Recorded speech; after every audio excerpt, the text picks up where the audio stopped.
This is DD India and you're watching Express News, a program where we bring you top 100 news of the day. I'm Tanvi Taneja. Let's begin. Prime Minister Narendra Modi and European Commission President Ursula von der Leyen, President of the European Commission, addressed the joint press meet at Hyderabad House in New Delhi. Prime Minister Modi said that both sides have unanimity regarding the significance of peace, security, stability and prosperity in the Indo-Pacific region. The Indian Prime Minister welcomed the decision of the EU to join the Indo-Pacific Oceans Initiative. During the joint press statement with Prime Minister Modi, Ursula von der Leyen said that India is a like-minded friend. She highlighted that India and the EU have agreed to work on a new strategic agenda, and she saw three main avenues there. Earlier, Prime Minister Narendra Modi welcomed EU Chief Ursula von der Leyen and the EU College of Commissioners at the Hyderabad House in New Delhi. The leaders also held delegation-level talks. European Commission Chief is in New Delhi for the first visit of her EU College of Commissioners to India. EU President Ursula von der Leyen delivered her remarks in a special event focusing on the consequential partnership between EU and India in New Delhi.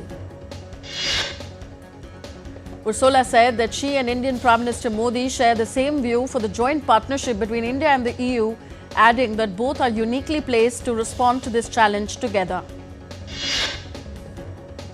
She also added that a free trade agreement between the EU and India would be the largest deal of this kind anywhere in the world.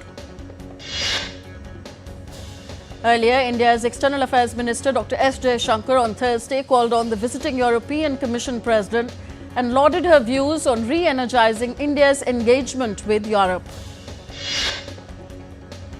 Minister Jaishankar further stated that the wide-ranging participation of Indian ministers and EU College of Commissioners during the visit stands testimony to the importance India gives to deeper India-EU ties.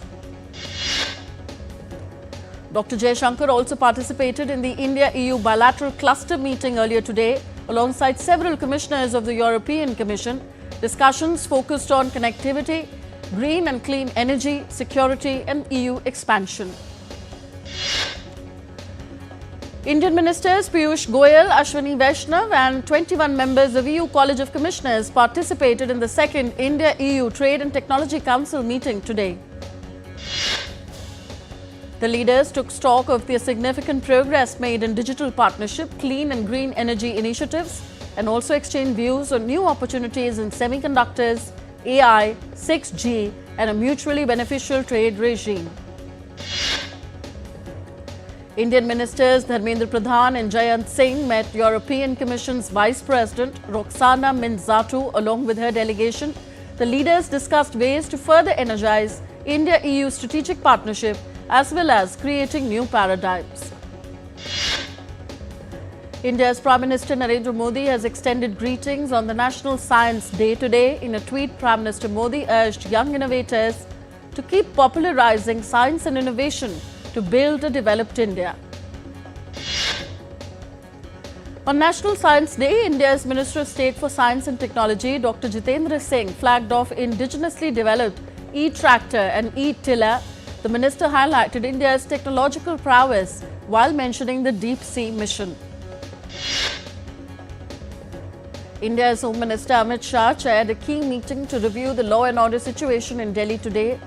Delhi Chief Minister Rekha Gupta and senior police officials, including the Police Commissioner, were also present.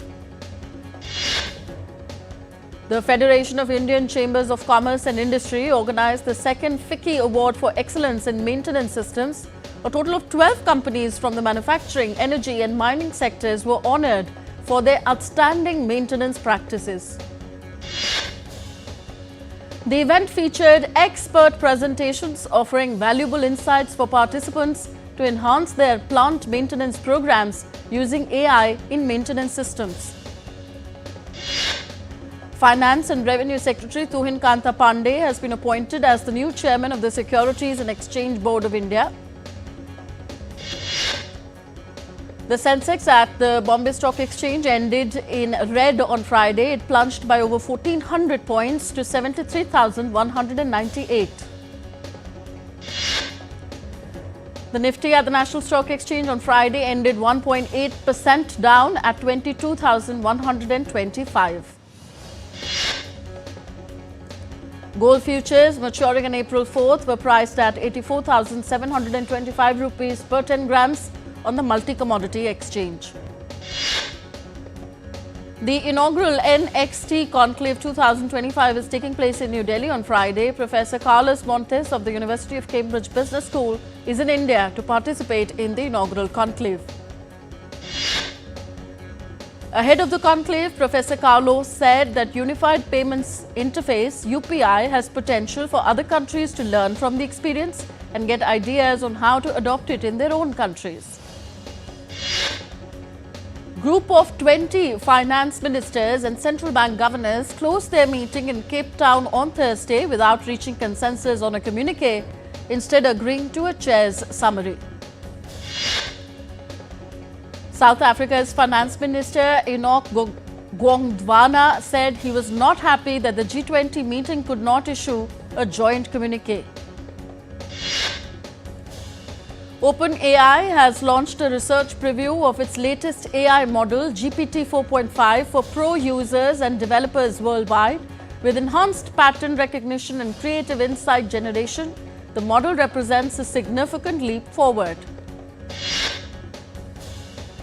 CEO Sam Altman called it a giant, expensive model, revealing that GPU shortages have delayed a full rollout.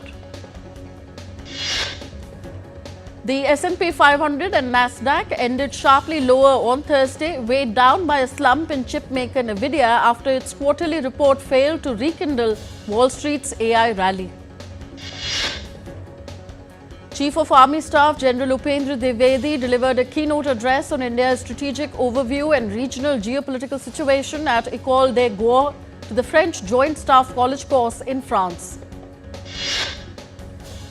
He provided a comprehensive overview of India's strategic landscape and regional geopolitical dynamics to the audience, which included 98 international officers from 68 countries. The National Citizens Party (NCP), a new political party of the students, will be floated today at the Manik Mia Avenue in Dhaka. The decision was finalized in a joint meeting of the Jatiyo Nagrik Committee and the Anti-Discrimination Student Movement held at the Nagrik Committee's central office in the capital on Thursday. Ukrainian President Volodymyr Zelensky is in Washington to strike a mineral deal with the United States and discuss future aid with President Trump. Donald Trump met UK Prime Minister Keir Starmer on Thursday for the first time since the US leader took office. The meeting was focused on Ukraine and Britain's bilateral ties. The two leaders discussed the tough and fair Ukraine peace deal with Trump. Starmer emphasized that Britain was ready to provide military support to back it. The US and the UK leaders also discussed bilateral ties, on which Donald Trump highlighted that both countries are working for a bilateral trade agreement. Following the announcement of the new economic deal, Starmer visited the Palantir Technologies headquarters in Washington, known for providing government-related software.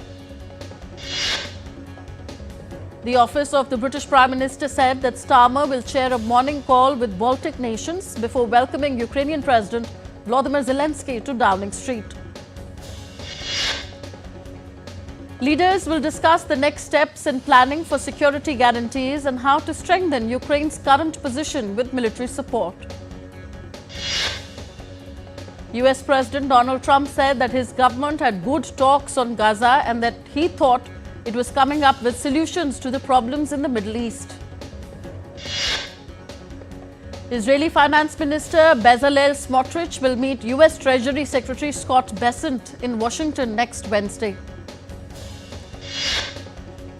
Israel announced on Thursday that it was sending negotiators to Cairo for talks seeking to extend the first phase of a ceasefire due to expire in 2 days. The talks will aim to secure the release of more hostages while delaying any final deal on Gaza's future. The announcement came after Hamas handed over 4 bodies of the hostages as part of the 6-week phase of the ceasefire. U.S. Secretary of State Marco Rubio met Mexico's Foreign Secretary Juan Ramon in Washington, D.C. for bilateral talks. Mexico is working with the United States to reach an agreement on tariffs before an impending deadline. Mexico extradited 29 alleged drug traffickers to the United States as Mexico was facing mounting pressure from the United States President to tackle drug smuggling. Russian and US teams held 6 hours of talks in Turkey on Thursday to try to restore normal functioning of their embassies. Vladimir Putin said initial contacts with Donald Trump's new administration had inspired hope. The Kremlin last year described relations as below zero under the administration of Joe Biden. We are heading for a short break here on Express News. We'll be back in just a bit. Stay tuned.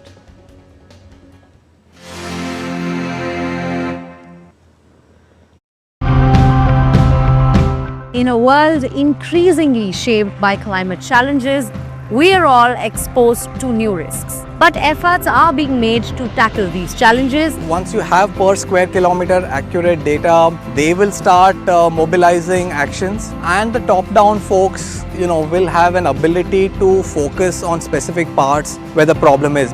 By using locally grown food, we can not only reduce our impact on the climate, but also prevent lifestyle diseases. I think this is extremely important to have this kind of community level engagement. And some of these awareness programs I am aware of are also providing some individual level strategy to really adapt to the situations. We have community radio stations. We also have door-to-door information drives.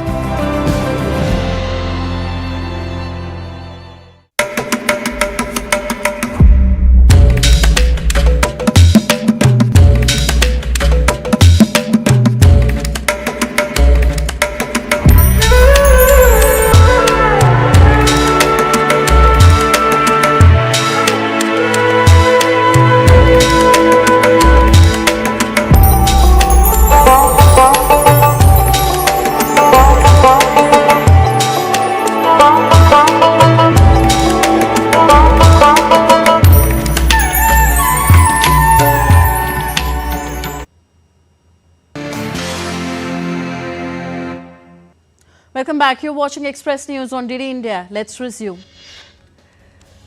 Delhi residents woke up to a cloudy sky and light rain on Friday morning. The national capital continues to experience fluctuating weather conditions with a mix of warm and cold spells.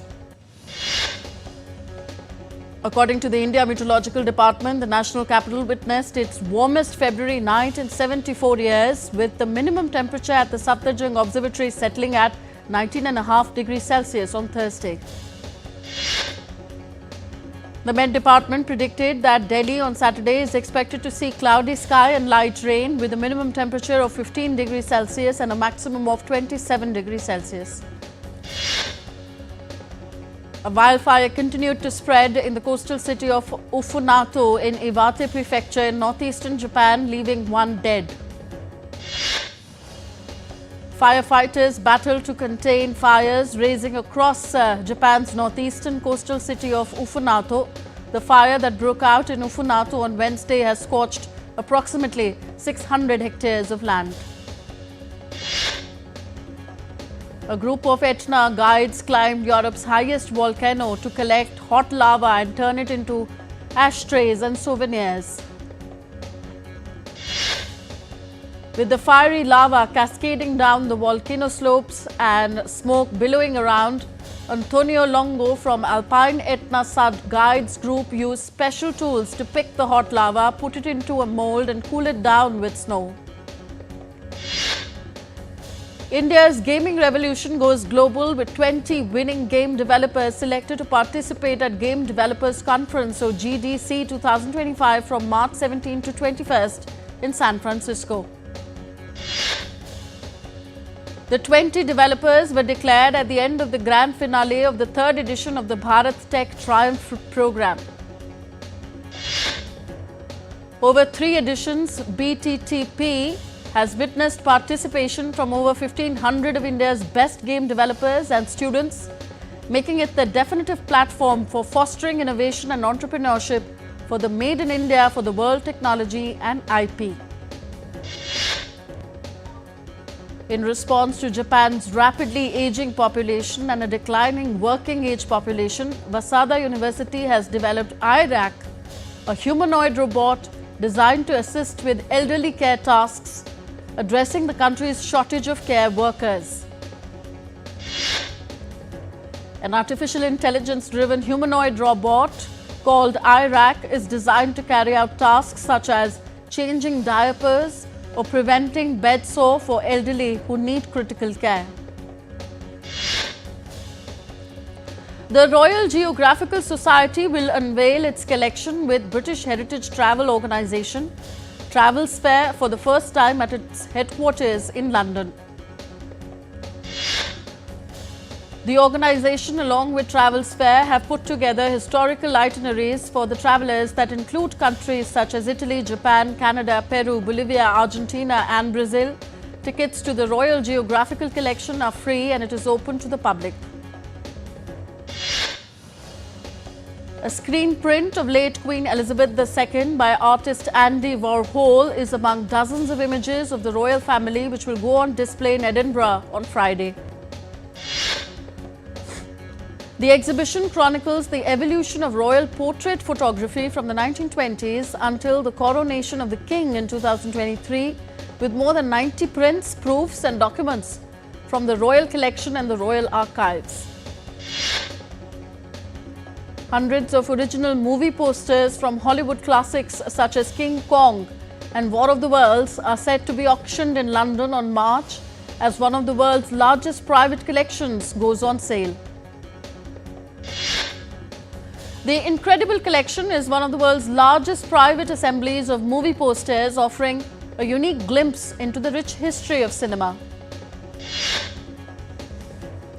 Ahead of Christie's The Art of Surreal evening sale and the 20th 21st Century evening sale, about 50 pieces of art, including pieces by Claude Monet, René Magritte and Francis Bacon, are on display in London. According to Michelle McMullen, co-head of the 20th 21st Century evening sale, the sale is reserved for the best top quality works that are coming to the market this year.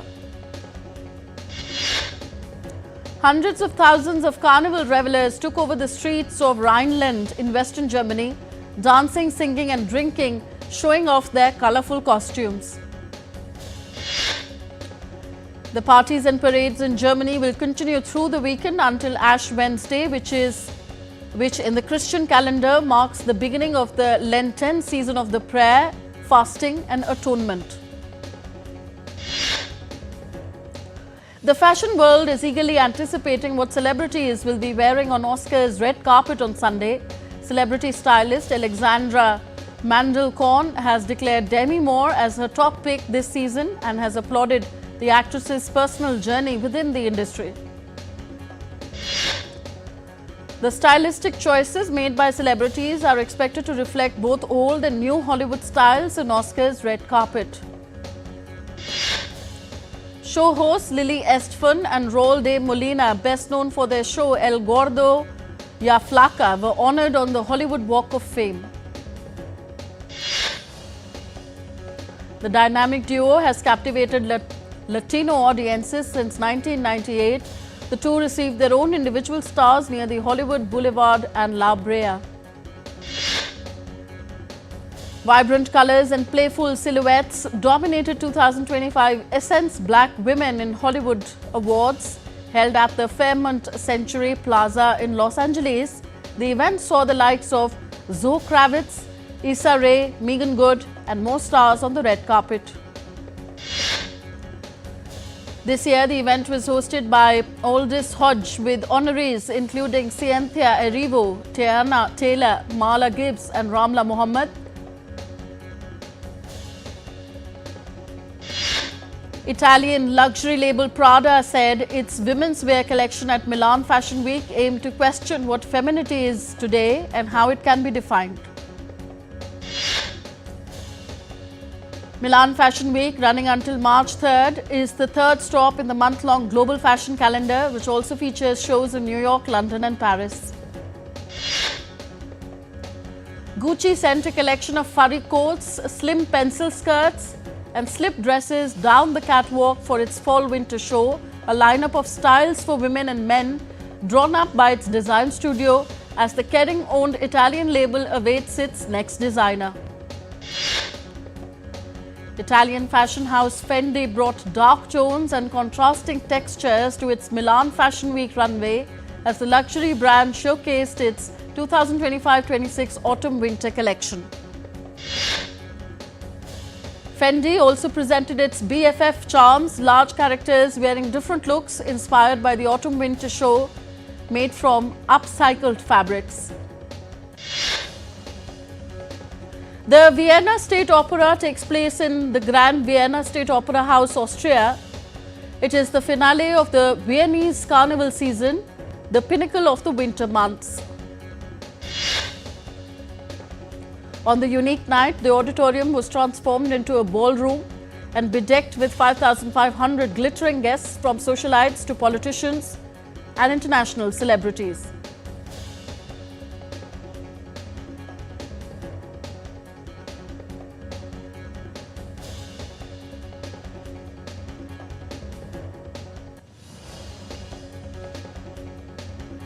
On to sports news. The crucial Champions Trophy Group B encounter between Afghanistan and Australia is underway at the Gaddafi Stadium in Lahore. Meanwhile, South Africa would look to seal semi-final berth in the Champions Trophy. Delhi Capitals announced former England captain Kevin Pietersen as their mentor for the Indian Premier League 2025 season.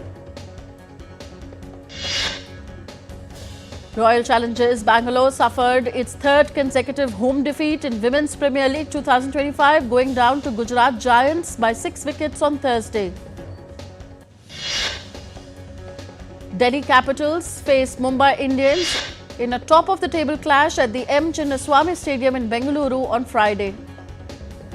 Chris Gayle and Dawn Smith guided West Indies Masters to an 8-run win over England in the International Masters League 2025. The second leg of the International Masters League gets underway in Vadodara, with Sri Lanka Masters taking on Australia Masters on Friday. The Indian Deaf Cricket Association has declared the 15-member squad for the upcoming International T20 and ODI Deaf Cricket Series. Grandmaster R. Pagnananda played out a second straight draw against Turkey's Gurel Ediz in the second round of the Prague Masters. One of the most talented players of his generation, the 10th world chess champion Boris Spassky, has passed away at the age of 88. Toulon Griekspoor defeated top-seeded Daniil Medvedev to reach the semi-finals at the Dubai Championships on Thursday. Meanwhile, Stefanos Tsitsipas advanced to the semi-finals following a tight win over Italian Matteo Berrettini. Fenerbahce manager Jose Mourinho was handed a 4-match ban and fined by the Turkish Football Federation following his comments about Turkish referees. Bologna dented AC Milan's Serie A top 4 hopes with a 2-1 victory over them on Thursday. And West Ham followed up their victory over Arsenal with a 2-0 win against Leicester in the English Premier League on Friday.